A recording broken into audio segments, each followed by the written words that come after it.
Здраво, добродојавте уште едно видео, каде што ова видео ќе збориме за генетичко картирање или генетичко мапирање, што е една неверојатна работа која всушност користејќи математика и логика, едноставно успеале да сватат како се подредени одредени гени во хромозомот.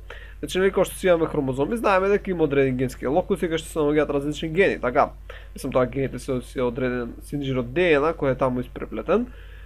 И така, нели имаме гени. А сега уште пред да можат да прават генетски анализи, мислам да ја разгледуваат секвенцата на нуклеотиди, да речеме знаат дека иде А, С, Т, Т и така натаму, значи уште пред тоа воопшто да може да го прават, они успеале да сватат каде се наоѓа, мислам кои гени се наоѓаат на ист хромозом и колку далеку се наоѓаат. Например дека генот А и генот Б се на ист хромозом, дека не се на некој си различен хромозом и дека се наоѓаат на некоја си дадена далечина, дека се раздалечени некоја си дадена величина. И ова се го направиле користејќи математика и комбинаторика и логика и сега ќе видиме како општата слика како го направиле, нормално нема да влегуваме премногу детали, но тоа е едноставно неверојатно што успеале да направат уште пред воопшто да сватат како се одвива процесот на crossing over и како воопшто се ова би изгледало. Првата работа која ги поттикнала да го направат овој всушност експеримент е тоа што земале еден организам кој бил хетерозигот, и сега збориме за дихибридно, значи АА, ББ, и го вкрстиле со некој кој бил хомозигот за рецесивните, значи АА, ББ, и сега спрема класичен Менделеево наследување, ова треба да донира 4 различни gaмети, така, мислам, може да даде 4 различни gaмети, значи тоа ќе бидат големо А, големо Б, големо А, мало Б, мало А, големо Б и мало А, мало Б. Така додека ова може да даде само една гамета која е мало А, мало Б. И ако би го ставиле ова нели во табела, тоа би изгледало мало А, мало Б, и дека ќе наредиме другите А, Б, А, Б, и мало А, мало Б. Каде што, вака направиме линии, овие овдека комбинации што ќе се добијат, значи ова и ова овдека доле, ќе бидат исти како родителите, значи ова ќе биде целото рецесивно, а ова ќе биде хетерозигот, така. Ајде ќе напишам ако некој подзаборавил, значи ова ќе биде ББ и ова ќе биде целото со рецесивни. Значи ова ќе бидат како родителите, додека овие две комбинации ќе бидат рекомбинирани. Така, значи ќе бидат сосема нов генски материјал, нова генска конституција, нова варијација на алелите во еден организам. Значи, односно ќе добиваме 50% како паренталната и 50% рекомбинирани. Сега интересното е, они кога го направиле овој експеримент, не добиле 50% рекомбинирани, него добиле 17% од едниките што се родиле, биле рекомбинирани. Како е тоа можно? Единствениот начин на кој можеле ова да го објаснат е тоа да сватат дека гените кои се наоѓаат низ хромозом се наследуваат заедно. Односно видиме тоа како би изгледало. Значи има повеќе варијации. Вака, сега ќе ги направиме како би биле хромозомите кај овој левиот родител. Така, значи можеме да имаме два хомологни пара, значи ова е првиот хомологен пар, ова е вториот хомологен пар. И например на овој хомологен пар да се наоѓа генот од кој ни е од интерес А, додека на овој другиот да се наоѓа Б. Така, и тоа би имале таму А мало, А големо, А Б големо, Б мало. И овие би можеле да се комбинираат во сите дадени gaмети, така, дали ќе идеме ова со ова, или пак овие две, или не знам, големо Б со мало А, или како и да е, така, овие се 4 gaмети. Но сватиле дека всушност не секој ген се носи на различен хромозом. Кога разгледуваш два гена во прашање, можеби двата гена се наоѓаат на истиот хомологен пар од хромозоми, така да речеме овдека се наоѓа генот А, овдека се наоѓа генот Б. Така и сега различно, може тука да е доминантниот, тука да е рецесивниот, тука исто да е рецесивниот, овдека да е доминантниот, или пак може двата доминантни, значи тоа е една варијација, така направиме друга варијација. Можеби тука се наоѓаат двата доминантни, тука се наоѓаат двата рецесивни. Но како и да е, во овој случај нема од секој организам да ги добиеш сите можни гамети. Например, ако беше организмот ваков, тогаш ќе добиеше или ваква гамета, значи големо А, мало Б, или ќе добиеше мало А, големо Б, а од некој си друг организам ќе можеше да ги добиеш само овие комбинации, така големо А, големо Б и мало А, мало Б. Значи, од еден организам немаше да добиеш 4 гамети кои ќе бидат различни, него можеш да добиеш само 2 вида на гамети кои би биле различни. Но и тоа не е случај, бидејќи знаат дека секој организам може да даде 4 гамети. Но вдека сега стана интересно.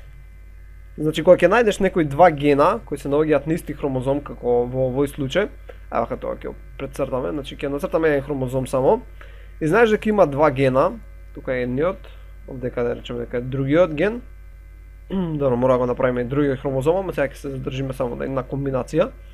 Значи овдека е едниот ген, овдека е другиот, ќе ставиме тука мало А, мало Б. Сега, како што претходно реков, од овој организам, некој си, можеш сигурно да добиеш, значи, комбинации А, Б и мало А, мало Б. Сега, нормално дека ќе ги добиеш и другите две комбинации, така, значи, ги виделе тоа експериментално, земале гамети, нашли дека постојат и другите комбинации, кои беа, нели, мало А, големо Б и големо А, мало Б. Нели, четирите можни гамети. Сега, за да се добијат овие, тоа значи дека има рекомбинација. Така, значи мало А преминало на овој хромозом, или пак, значи ако мало А премина на тој хромозом, а големо А на другиот, ќе се добие тука ќе дое големото А, тука ќе дое малото А, и ќе може да се добие дали оваа комбинација. Мислам, ќе можат овие две комбинации да се добијат. Така, само со една размена. Значи само овој првиот ген да се разменат сегментите, значи мало А да отиде кај големо А да отиде кај мало А, ќе може да се добијат и вие летовиве комбинации. Сега, нормално они разгледувале многу поеки комбинации, но всушност откриле дека само 17% од гаметите се со овие комбинации, додека останатите нели биле тие кои би биле најчести. Со тоа заклучуваат дека се случило рекомбинирање на тие алели само во 17% од гаметите, бидејќи само 17% ги содржат тие рекомбинации. Сега они кога правеле анализи, разгледувале многу повеќе гена кои се наоѓаат на различни растојанија и всушност сватиле, сега нема да објаснуваме секако, бидејќи тоа е математика, но сватиле дека колку се поблизу, значи како што имаме еден хромозом, така, колку се поблизу два гена, тоа е помал процентот на рекомбинираност. Значи ако се толку далеку, ќе биде 1% на рекомбинираност, а ако беа, не знам, или ај тоа ќе обележам ако се црвена боја, значи тоа ќе биде 1% рекомбинираност, а ако се на вулкава вака далечина, пример, тоа е на 48% рекомбинираност. И со тоа на некој начин заклучиле дека ако може да одредат колку рекомбинирани единки се добиле, нели овдека видовме дека се добиле 17, така, кога разгледувале ген А и ген Б. И со тоа со математички анализи сватиле дека ако целиот хромозом, сега нема да објаснам зошто, но целиот хромозом е всушност 50%, односно 50 единици, и тие единици биле наречени Санти Морган. Значи 50 всушност единици кои се Санти Морган, личи како сантиметри, но сето всушност треба да биде македонско, се него треба да биде Санти Морган. Така што ако рекомбинацијата помеѓу два различни гена биде повеќе од 50, тоа значи дека тие два гена кои ги разгледуваат, значи например го разгледуваат зелениот и црвениот ген. Сега, ако рекомбинацијата помеѓу зелениот и црвениот ген е повеќе од 50%, тоа значи дека се наоѓаат на два различни хромозома, значи не се на еден хромозом. А со една рекомбинација стигаме до 50%, што е гранична вредност. Сега зошто со една стигаме до 50%, бидејќи како што го видовме во овој дека пример, сега ја реков 17%, но тоа е кога се разгледуваат два гена во прашање. Значи кога се направи овдека една рекомбинација, значи не направивме една рекомбинација. Така, со само таа една рекомбинација, всушност можеме да ги добиеме и овие 50% на рекомбинантни единки, како што видовме овдека горе, така ќе добиевме овој 50. И затоа една рекомбинација е еднаква на 50%. И сега поентата е како всушност гледат колку е далеку со процентот. Ај малце подетално објаснеме зашто начава ќе биде тук хаос. Значи една рекомбинација е 50%, но они не разгледуваат една, разгледуваат колку се рекомбинирал во однос на друг ген. Бидејќи рекомбинацијата, например, ќе видиме како иде процесот на кросинг овер, например, фаќа од тука и иде, не знам, рекомбинирал од тука, така. И што се поблизу гените, тоа, например, ако црвениот беше овдека, така, тоа значи дека ако се фати да се рекомбинира А, ќе се рекомбинира и Б. Едноставно нема да приметиш разлика, едноставно процентот на рекомбинираност би бил помал. Така би бил 1%. Мислам помал, не мора да биде 1%, зашто например ако се еден до друг, така, например, ајде вака. Добро, не можам да бришам, но да речем дека овдека беше црвениот и овдека беше Б, и овдека беше мало Б, така. И сега рековме, ако беа далеку и го разменавме само ова зеленово, ќе имавме 50% рекомбинираност, но всушност не се разменува еден ген, да се разменуваат повеќе. Сега сегментот кај што ќе се врши рекомбинираност, да речеме дека е токав, така и сега и А и Б ќе дотидат на тој хромозом, но и мало А и мало Б ќе дотидат на овој хромозом. Така што ништо не сме смениле. Така, бидејќи ние ги разгледуваме двата гена, го разгледуваме генот А и го разгледуваме генот Б. И ако двата се разменат од првиот на вториот хромозом и овој на другиот, нема да забележиме никаква разлика. Пак ќе ги добиеме само овие комбинации. Така, кај што бележам со плаво. Пак ќе добиеме само тие комбинации. Така да степенот на рекомбинираност, односно колку ќе добиеме од овие комбинации, ќе биде минимален, ќе биде 1%. Тоа значи дека што поблизу се гените еден до друг, тоа е помал процентот на рекомбинираност во однос на тие гени. Ако имаше само еден ген од тие два гена кои ги разгледуваме, степенот на рекомбинираност ќе беше 50%, значи 50 како што би требало да се добие со Менделеево, и со тоа заклучуваат, значи кога ќе видат дека некои два гени кои ги разгледуваат се помалце од 50%, одма знаат дека тие два гена се наоѓаат на ист хомологен хромозом. Не знаат на кој хромозом се наоѓаат, ама знаат дека после генот Б, кој дава некој си својство, не е важно, знаат дека после него иде генот А. Така, се наоѓаат на ист хромозом. Сега, они немале генетски анализи, не знаеле на кој хромозом се наоѓаат, може да се наоѓаат на 21-иот, може да се наоѓаат на 13-иот. На кој крак, немале поима. Само знаат дека се наоѓаат еден до друг. Сега, во однос, како што реков, на степенот на рекомбинираност за тие два гена, со тие проценти успеале да заклучат кои гени се наоѓаат на исти хромозом и колку се раздалечени од еден од друг. Да речеме, ако степенот на рекомбинираност помеѓу А и Б генот е 1%, значи се наоѓаат еден до друг. Сега не можеш да знаеш дали се наоѓа тој под него или се наоѓаат над него. Така, зашто тоа е важно. А и не знаеш ни каде во хромозомот се наоѓа. Може да се наоѓаат, например, вака сега со зелено и црвено, може да од тука се наоѓаат. Може да се наоѓаат горе, како што претходно. И не знаеш, например, дека растојанието помеѓу генот А и генот Б, рековме дека е 1% рекомбинирал, да речеме дека е 1 сентиморган. Така, тоа значи дека се еден разлика, ама, како што реков, не знаеш дали е нагоре или е надоле. Со цел да го знаеш тоа ти треба трет ген. Значи, знаеш дека помеѓу А и Б е 1, но знаеш дека помеѓу А и С е, не знам, 3, и дека помеѓу Б и С е 2. Така, и со тоа автоматски заклучуваш, пред го взимаш најголемото. Тоа значи дека помеѓу А и С, се исто не знаеш дали иде нагоре С или иде надоле С. Ама не е битно, за сега ова запатете. Например, помеѓу А и С е 3, помеѓу А и Б е 1, сега ако Б го беше над А, тогашка помеѓу Б и С ќе не можеше да биде 2. Така, тоа значи дека Б мора да е под А, за дека ова да биде 2 и ова дека да биде 1. Така. Сега повторно не знаеш дали ова целиот овој комплекс е надоле или нагоре. Но тоа што го знаеш е дека иде прави на А, па иде Б, па иде С генот. Само не знаеш дали се нагоре или надоле. Така, не знаеш дали е така или пак е обратно овака. Поставени во однос на хромозомот. Но како што добиваш повеќе и повеќе гени и анализираш, ја гледаш рекомбинацијата помеѓу два гена, значи првин гледале рекомбинација помеѓу А и Б, па гледале рекомбинација помеѓу А и С, па помеѓу B и C, па гледале рекомбинација помеѓу некои си Z и W. И така натаму и така натаму. И што повеќе информации добиваш, можеш да пополниш со математички анализи кој каде се наоѓа. На колку растојание, овој тука се наоѓа, па знаеш дека тука има портокалов, па некој си син и така натаму.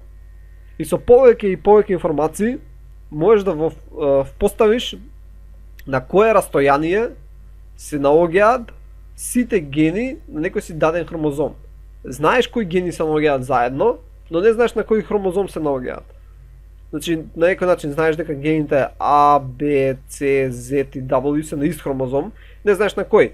Исто знаеш дека D, F, G и H се на исти хромозом, ама не знаеш на кој. Но не е ни битно, значи тоа ќе се дознаело понатаму. Едноставно они со помош на голем број математички анализи и голем број вкрстување на ова биле со вински мусички управиле со дрозофила меланогастер, успеале да направат генетички карти кои биле многу прецизни. Нормално денеска ова не се користи, денеска се користи генско секвенционирање, но тоа знаеме до точка каде се наоѓа, но за нивно време ова било стварно неверојатно. И ја се чудам колку всушност требале да прават, например, имаш некој сад и сега имаш мушички и сега треба да знаеш која е генската конституција на секоја мушичка, за кои својства помеѓу нејзина ги разгледуваш. Така, например, сакаш да разгледаш боја на очи, боја на крила, и сега треба да знаеш секоја мушичка која генска конституција има. Така дека ова е хетерозигот за тие гени, дека оваа овдека е хетерозигот за гените Z, Z и W. Или, значи, треба да знаеш секоја мушичка што е. Едноставно треба да ги чуваш у посебни контейнери каде што ќе чуваш чисти генерации за дадени генски својства. Значи, дека ќе бидат сите, ќе бидат ZZ, WW, дека сите ќе бидат, не знам, А, Б, Б и така натаму и така натаму. Значи, тоа е неверојатно, колку потрошиле време и ресурси, колку математички анализи. И една слика како тоа отприлика изгледало кога ги испишувале. Например, знаат дека некој си ген RM467 се наоѓа на 32 сентиморгани од наредниот ген. И така натаму и така натаму. Например, овој се наоѓа по 34, овој се наоѓа 7,6. Кај овој има 26,9. Помеѓу овие два има толку растојание. Нормално, сега имале грешки кога го правиле ова, но прилично ја добиле комплетната слика за тие својства за кои можеле да анализираат. Нормално ти не можеш се да анализираш бидејќи не знаеш кој фенотипско својство го изразува. Например, сакаш да го анализираш овој ген, но не можеш да го анализираш бидејќи не знаеш кој е фенотипското својство кое го изразува тој ген, или можеби нема никакво фенотипско својство. Така не можеш да анализираш. Тоа значи дека можеби овдека има некој друг ген за кој ти не знаеш, но не е важно. Знаеш дека растојанието помеѓу овој и овој е толку. Сега ако има измеѓу нив некој друг, окей. Тоа не мора да значи дека има празно место. И така. Добро, тоа беше се за ова видео. Значи во наредното видео ќе го разгледаме како всушност иде процесот на crossing over на молекуларно ниво.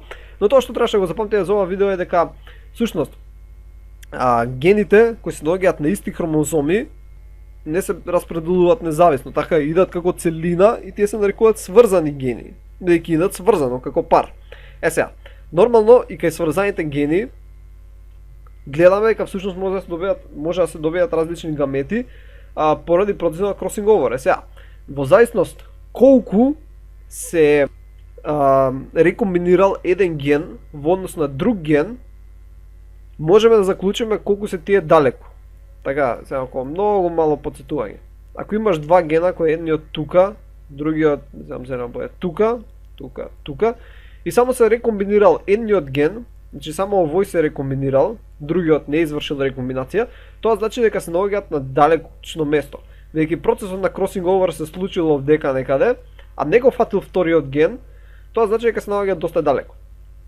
Сега, ако беа двата рекомбинирани, значи да се наоѓаше овдека зелениот ген, и сега двата се рекомбинирани, така што не забележуваш некоја си рекомбинација, ќе се добие пак исто, бидејќи ако овие два отидат таму и овие два дојдат овдека, нема да забележиш разлика, така.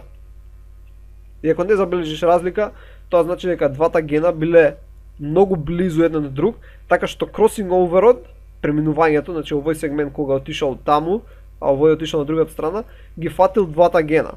Тоа значи дека се близу еден друг. Така што е помал процентот на рекомбинираност, тоа значи дека се поблизу гените еден од друг. Се надам дека ме разбравте, но има нормално на интернет многу повеќе и така. Тоа беше се за